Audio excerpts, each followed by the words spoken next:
Homicide is the most horrendous crime imaginable. So how can one man's desire lead to murder? He had claimed that they had had a sexual relationship, but he had accidentally killed her. The sex probably was non-consensual. So what a better way of keeping somebody from telling a story on you, whether it's real or not, than to kill them. In Texas, a small-time crook became a stalker, rapist, and double killer. He got away with it for almost 2 decades. The way he was from a very young age, there was something in his personality that was disturbed. He's a manipulative, self-centered, control freak. Incredibly dangerous, probably a psychopath. We meet the cold case cops who came face to face with the killer within. Pure evil for someone that could take 2 defenseless women and brutally murder them as he did. He talked like you and I talk over supper. This was just another day at the office for him.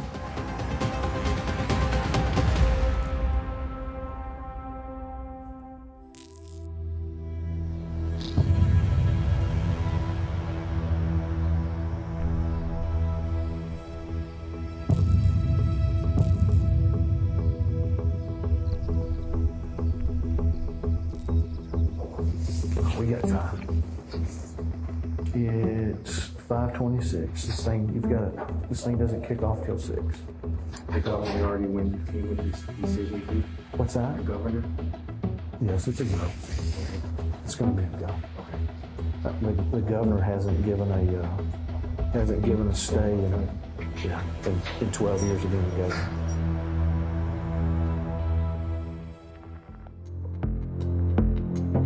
In 2012, Rodrigo Hernandez, a 38-year-old Texan, was on death row facing execution for raping and killing a 38-year-old single mother. He attacked her, he raped her, and he killed her by strangling her. He then took her body to another location and just dumped it in a bin. So this is not somebody who has any kind of care for his victims. Facing death himself, Hernandez was preparing to take a secret to the grave: that he was also responsible for another violent death 21 years earlier. I don't think a normal person can shoot a defenseless 77-year-old woman in the head 3 times and have sex with her and not think that there's something mentally wrong upstairs. I'm not sure that that person could ever be rehabilitated into society. It's a danger to any human being. Rodrigo Hernandez was born in Texas in 1973 and brought up in Michigan. At the time of his arrest, everyone thought of him as a normal, loving father who worked as a local laborer. He didn't look really tough or really scary, or he seemed like a fairly normal guy. His sister stated that he was a very kind person, never angry, very soft-spoken, had no pattern of violent behavior. Hernandez had another side. He was a prolific criminal who had racked up a series of convictions at a young age. This was a man who enjoyed breaking the rules. This was a man who enjoyed just doing it his own way, being answerable to absolutely no one. It was beyond just a little bit of a troubled teen. His behavior went beyond that. He's been in and out of the system for a long time. He's made quite the name for himself in the Bexar County area where he grew up as not a very good individual. He's not somebody that you'd probably be very happy when your kiddos bring home for Thanksgiving dinner. In 1990, at just 17, Hernandez was sent to prison, serving a 6-month stint following a burglary. It would be the first of many sentences behind bars. Oftentimes, predominantly with prolific offenders, we see them starting in early childhood and then escalating in adolescence from minor rule breaking, disobedience with parents and teachers and other responsible authority figures into straight up breaking the law, such as shoplifting, using drugs and alcohol, vandalism. And then by the time they hit adulthood, it's typically full-on serious crime, even escalating into very serious offenses such as sex offenses and violence. In 1992, he moved to San Antonio, Texas, while on probation for breaking into a store in Michigan. The severity of Hernandez's crimes quickly spiraled. By 1994, he had escalated to rape and murder.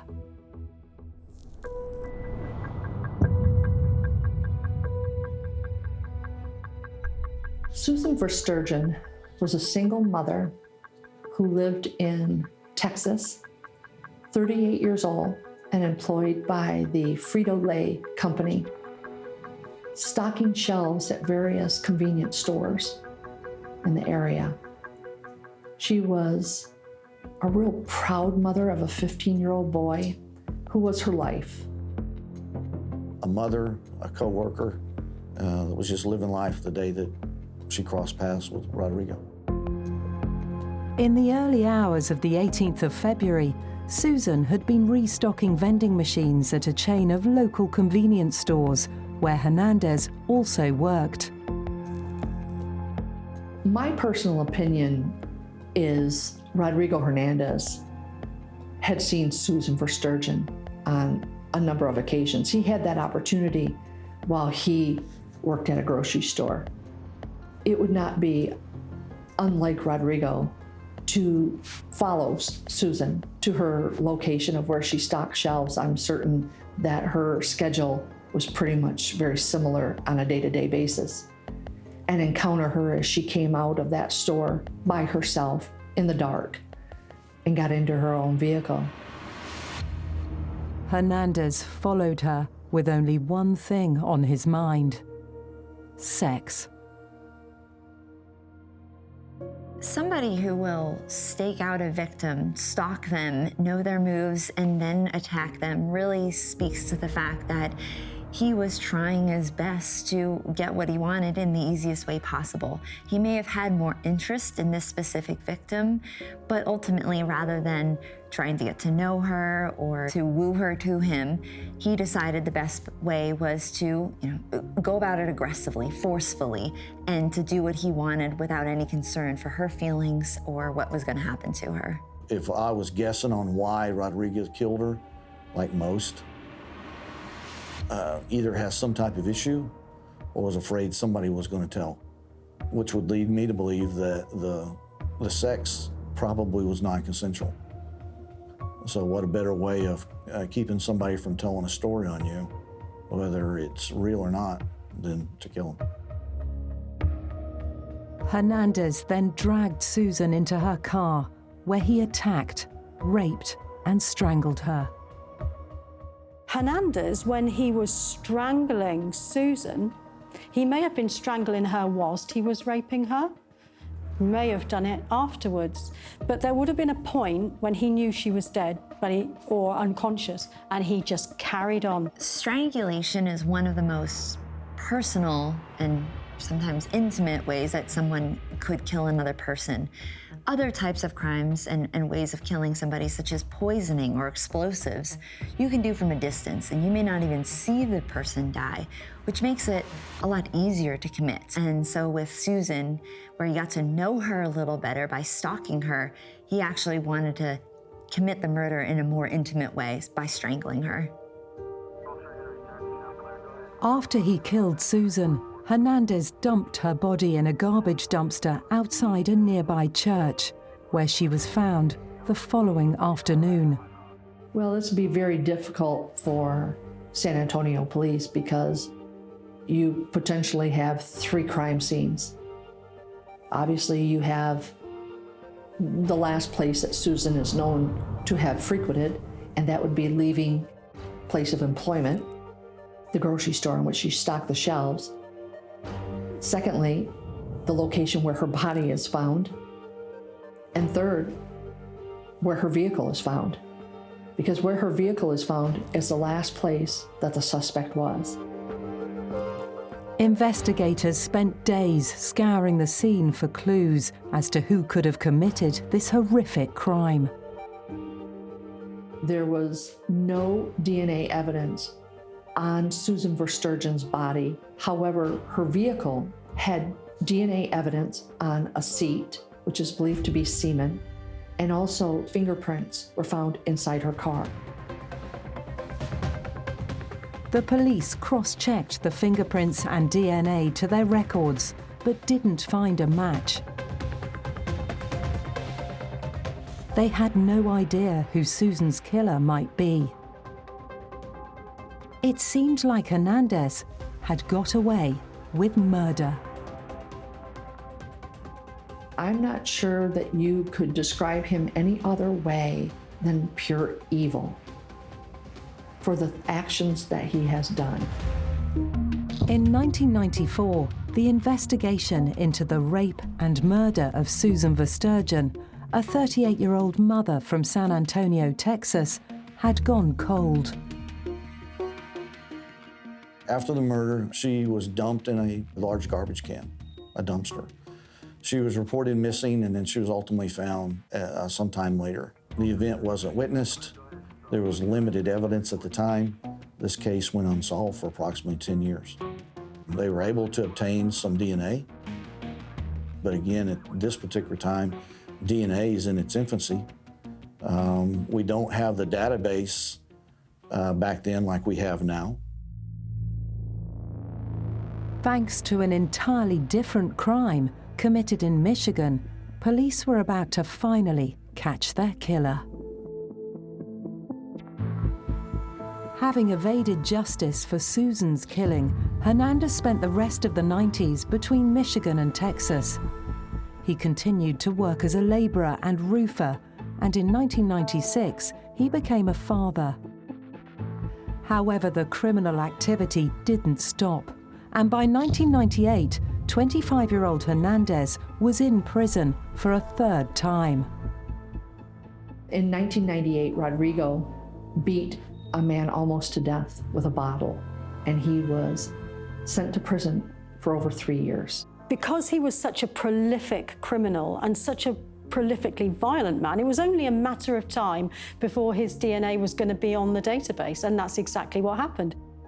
When he was released in 2002, as part of his release program, he had to provide a DNA sample. That DNA sample was run through our CODIS database, and a connection made to the 1994 murder of Susan Verstegen in Texas. The DNA was a match to that found on the seat in Susan's vehicle in 1994. Hernandez was swiftly arrested, and when presented with the evidence, he initially confessed. From the first time that Rodrigo Hernandez was interviewed by San Antonio detectives back in 2002, he admitted his involvement with her. He had claimed that they had had a sexual relationship, but he had accidentally killed her and made some really poor choices afterwards by disposing of her body.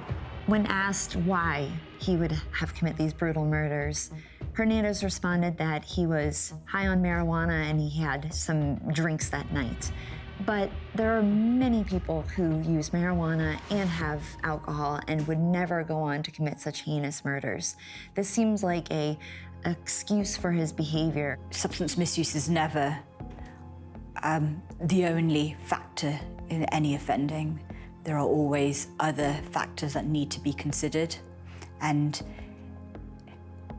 often it may be used as a means of justifying, minimizing, but it's not. By the time the case was seen in court, Hernandez had changed his story. he was now claiming he wasn't responsible for the killing. He had a written, signed confession to the homicide in Texas. But what he said was that the investigator actually wrote out the confession and that he just signed it. But a Texas jury were not convinced by Hernandez's story. The DNA evidence, however, was indisputable. Rodrigo Hernandez was convicted of first-degree murder in the death of Susan Verstegen in 2004, and he was given the death penalty. 30-year-old Hernandez's true nature had finally been revealed, and it seemed justice had finally been served.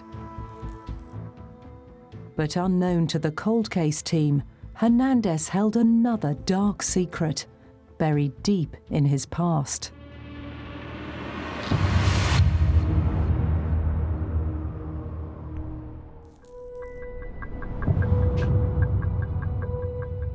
Rodrigo Hernandez had a real difficult childhood growing up. He was raised in Texas, and at the age of 12, he was sent here with his sister to Grand Rapids, Michigan to live with a grandmother. He come from a broken home where he would have very little contact with his parents. He spoke no English, and he was placed in school. And he struggled in school because he was having a challenge of learning the language and also being educated.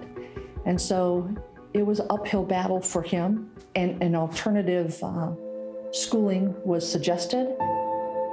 It was this school move, when he was around 13, that would prove to be a turning point in Hernandez's life. That's when things went real wrong for Rodrigo. He started with the wrong crowd and became a gang member here in Grand Rapids with the Latin Kings. Particularly during adolescence, which is already so difficult because these kids are between childhood and adulthood and they're trying to figure things out.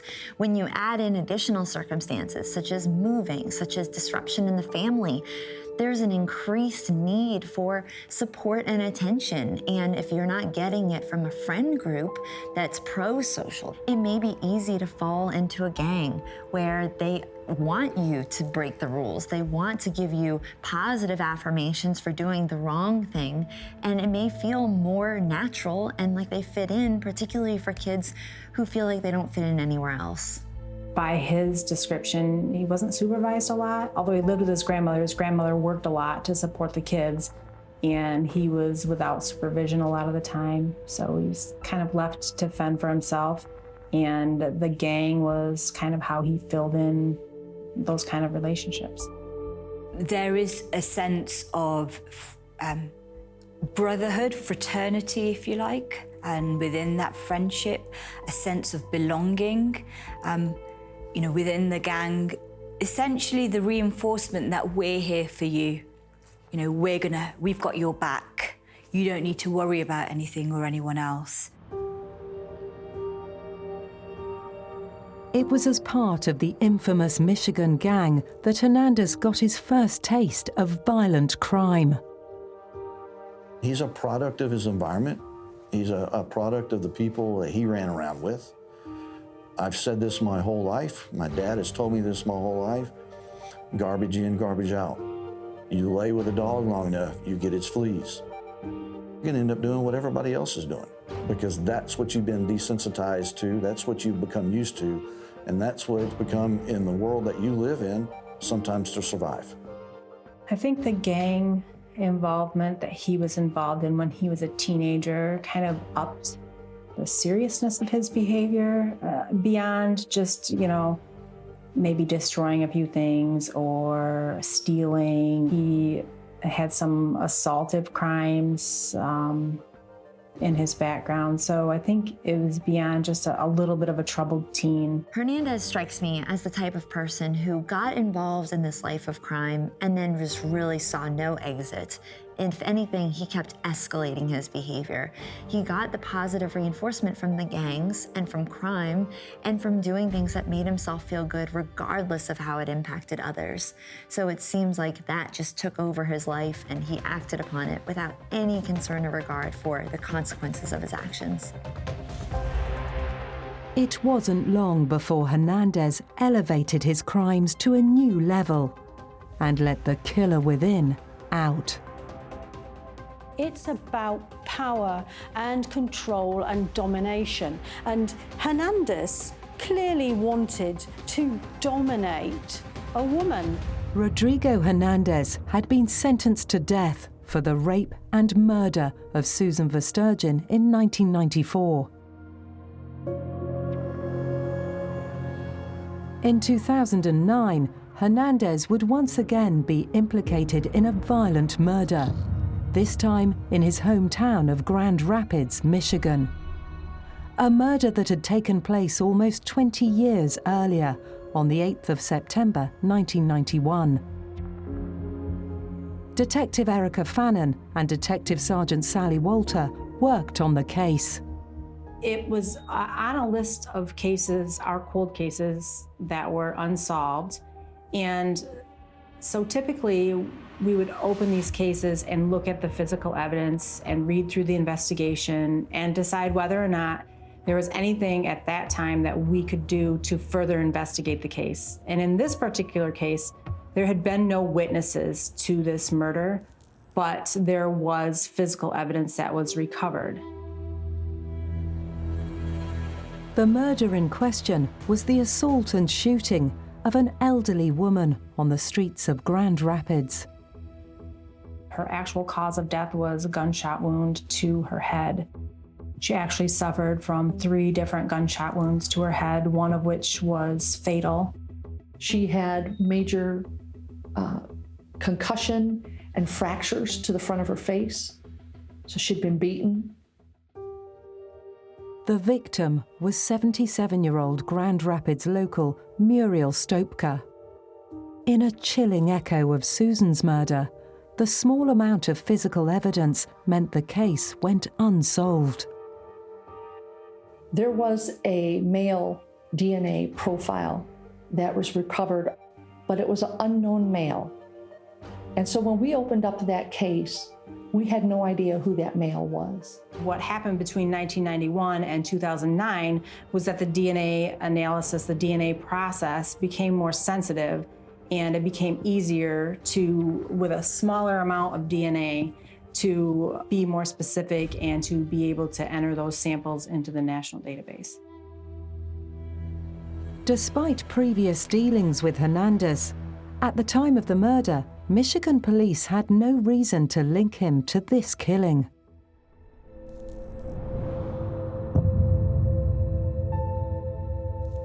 Muriel Stopka had a real troubled life. She came from a very good family, but it wasn't until 1950 when tragedy hit Muriel, when her boyfriend of 15 years died in a tragic tractor accident. Muriel spiraled downwards after the loss of her boyfriend and refused any treatment, medically, psychologically, and started to live on the streets. All her life belongings were in grocery bags, and the public got to know her as Mary the Bag Lady. On September the 8th, 1991, Muriel's beaten and naked body was found in a parking garage by local residents. It was stuffed inside this small, dark alcove, and a horrible place to die because nobody could see you from the roadway. And her belongings, her trash bags, were outside that little alcove. Her body was unclothed. They were able to find some of her belongings inside the bus shelter that was across the street, and one of her tennis shoes was still up there. The other tennis shoe was still on her foot. Just like Susan's murder, there was a sexual element to Hernandez's crime. And again, like Susan's murder, there was nothing connecting Hernandez to the killing. It appears that Muriel performed a sex act with Rodrigo, and at some point he ejaculated in her mouth, and that is where the Grand Rapids Police Department were able to swab and get a DNA sample.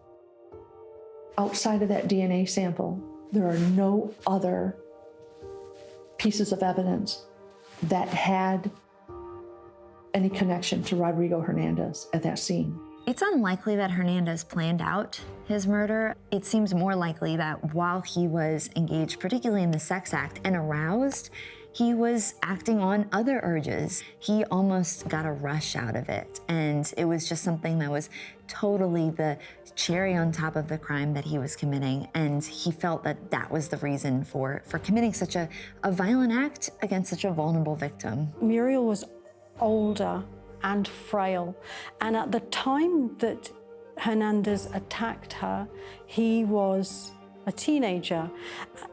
And this is a kind of a common thing in this type of crime, that the older the victim, when we start talking about much older people, the younger the perpetrator is likely to be.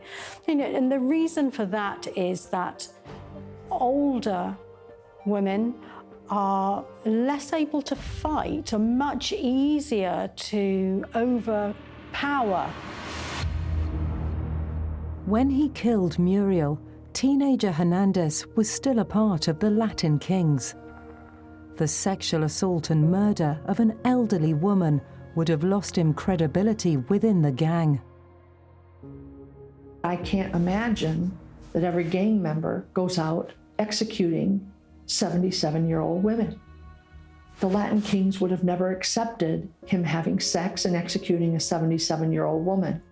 There's a lot of respect and street code associated with gangs, and for somebody to have picked on a vulnerable victim and committed an act like that, it's, in a gang member's mind, almost as egregious as preying intentionally on a child. There's just some things you just would not do. At the time, an 18-year-old gang member didn't fit the police's suspect profile. This allowed Hernandez to hide in plain sight.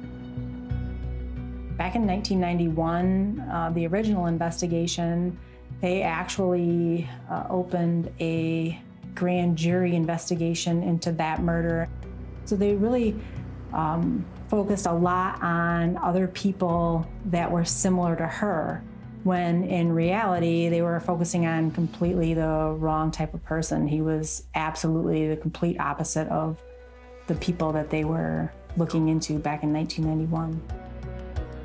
Hernandez had got away with his crime for 18 years, until in 2009, the very same DNA evidence that tied him to the murder of Susan Verstegen once again caught him out.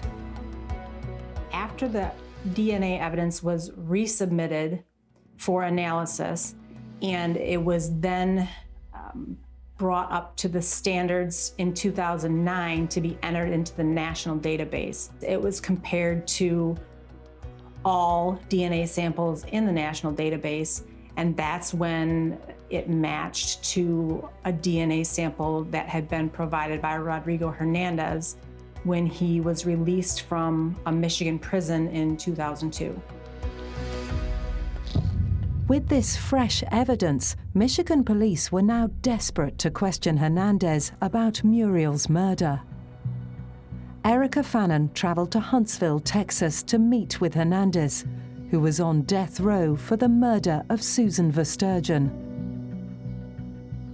Our hope in interviewing him was that he would explain to us what happened in Grand Rapids in 1991. To try to convince him to talk to us, we brought a letter from our prosecuting attorney's office. And in that letter, it stated to Rodrigo that he would not be charged criminally with anything that he spoke to us about during that interview. Despite this, Hernandez still refused to discuss the murder of Muriel. All along the way, we see this pattern of very selfish behavior where Hernandez is constantly doing the things that benefit him, and he has very little regard or empathy for how his actions impact others. He kept going back to, well, I have appeals left here in the state of Texas. I'm afraid anything I would say to you would then be used against me. He was actually a very pleasant person to speak with. He was very polite. I do remember specifically during the interview, he seemed embarrassed by both of these crimes. A lot of people do things that they don't like or feel embarrassed about, whether it is binge watching TV or whether it's standing up in front of the refrigerator and eating something you shouldn't. We all have these types of things, but for most people, it's not committing crimes like sexual assault and murder. And so he could feel embarrassed about these things, but at the same time, feel the urge to do them and have the lack of ability to stop himself. I just remember him saying that his grandmother raised him better than that, and that he was raised to respect women. Well, somebody who has to say that they respect women probably doesn't. Most people would probably say, rape someone? I'm not capable of raping someone. Oh my God, this is awful. To bring the word respect into such an awful conversation means that respect is at the forefront of this for him. So maybe he feels he doesn't get enough respect from women, and that's what really annoys him. The way he disposed of Susan's body, the same as he did with Muriel, of just leaving her on the ground in the stairwell, to me that speaks volumes of how you feel about women. Just disposing of them. And it's funny because his family, his sister, his girlfriends, never described him as being a violent person. The fact that Hernandez presented himself as being a gentler, kinder man to certain women, but on the streets came off as very tough and violent, really spoke to the fact that he had all of this right underneath the surface, and that he did have a trigger hair temper, and things that may not always appear on the surface level is right underneath. So he was constantly just holding back or 1 second away from showing his true colors. After hours of interviewing Hernandez, Erica was forced to leave empty-handed. He was involved. We knew it, and we wanted his explanation. So more than 3 years later, in 2012, with Hernandez edging ever closer to his execution date, Sally Walter went to Huntsville, Texas, to face him. He had sandals on and pretty much of a shaved head, I would say, and appeared to be well fed, had no medical issues or anything that drew my attention. Rodrigo was very polite, very courteous, willing to talk to us for a period of time, but he still refused to talk to us about Muriel Stopker. The problem was he thought he had one more chance with the governor, and he didn't want to talk. So I realized at that point that if we were ever going to get the truth out of him, somebody needed to be there hours before that execution happened. The only way to get the confession they needed was to call in the Texas Rangers. I had an hour to extract whatever information he was willing to give. On the 26th of January 2012, Rodrigo Hernandez was to be executed by the state of Texas for committing the 1994 murder of Susan Verstegen. Before it was too late, police were desperate to talk to him about his part in the 1991 homicide of Muriel Stopker. We were there just for the truth, and that his time was limited in order to tell it to somebody.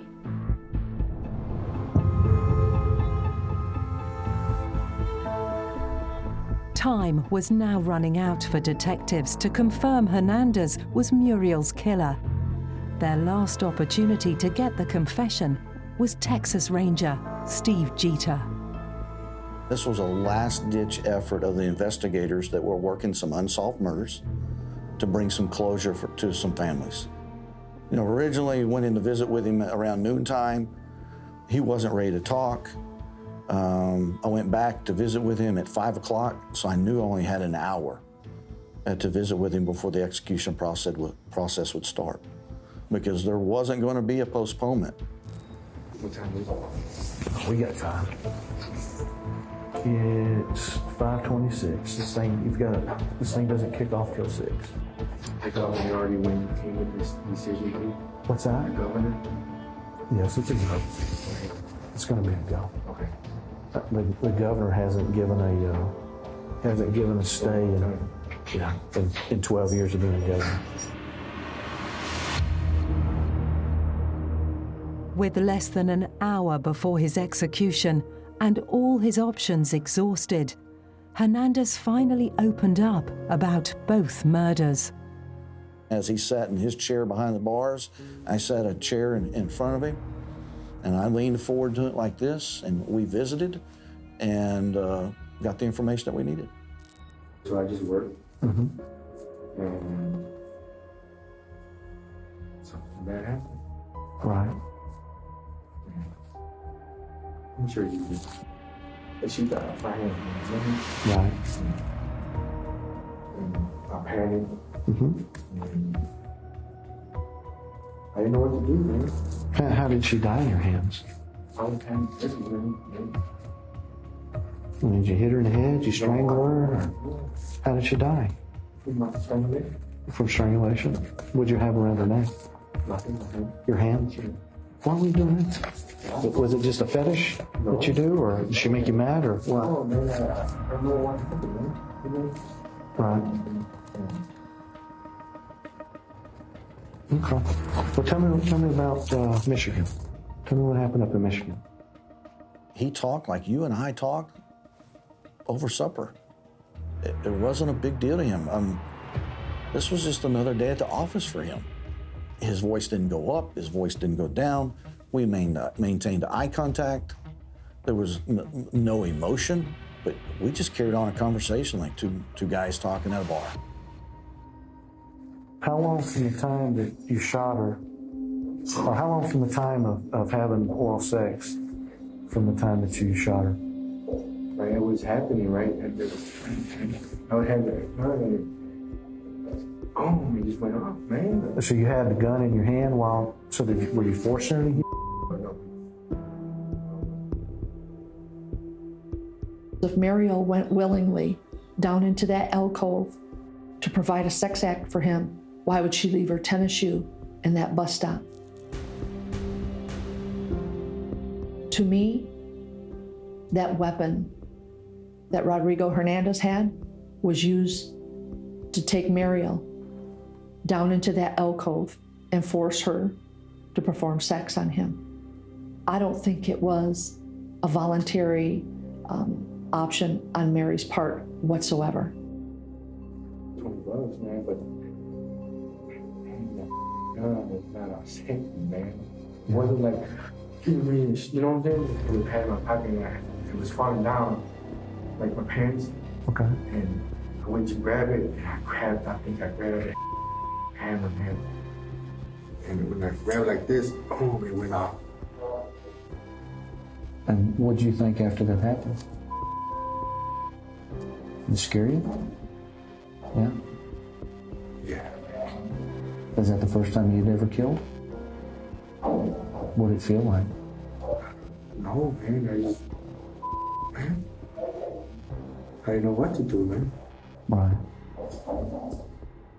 I didn't know what to do, man. And I've been living with them.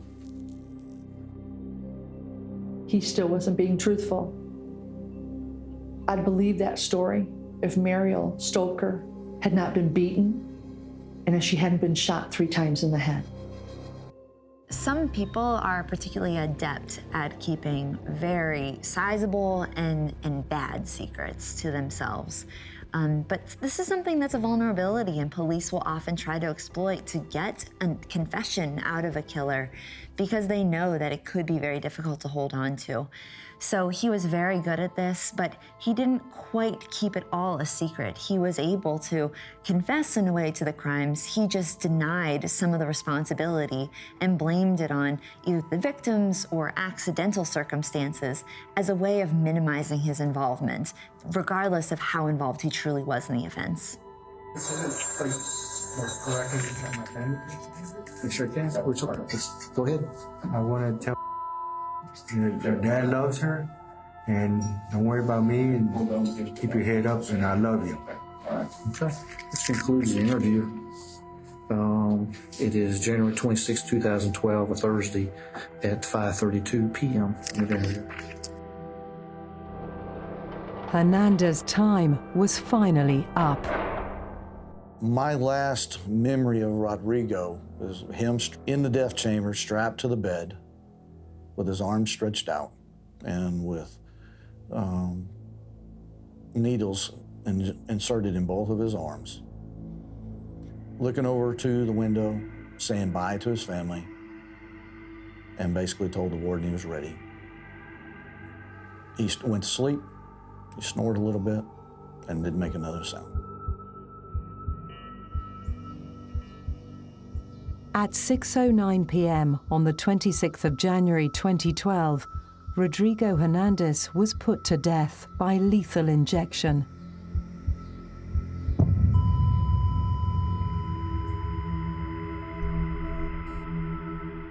With his death came closure for the families of his victims. Susan's son Charles spoke after the execution. Nearly 18 years ago, Susan Verstegen, a woman in the prime of her life, was killed at the hands of a stranger. A 15-year-old boy suddenly lost his mom, a mother and father lost their daughter, and a family lost a beloved sister. Today, the man who took her life paid the ultimate price for his actions with his own life, and now I pray for his soul. Although I support the death penalty, there is no joy in this for me, nor should there be for anyone listening. I'm now 33 years old with a wonderful wife and 2 young children. Today's execution doesn't change the fact that my kids will never hear the sweet laugh or feel the tender embrace of their grandmother. While the families of his victims were able to find some kind of peace, to this day, no one will ever truly know the inner workings of Hernandez's mind and why he unleashed the killer within. He had no regard to human life. He used them as both objects, as sexual objects. He took what he wanted, ultimately took their lives, and just left them like a bag of trash. These were somebody's loved ones. It didn't occur to him that somebody would miss them. They weren't going to be there for Christmas. The use of violence and aggression became normalized for him. There was just no sense of moral reasoning, no moral thinking that took place to really empathize with his victims.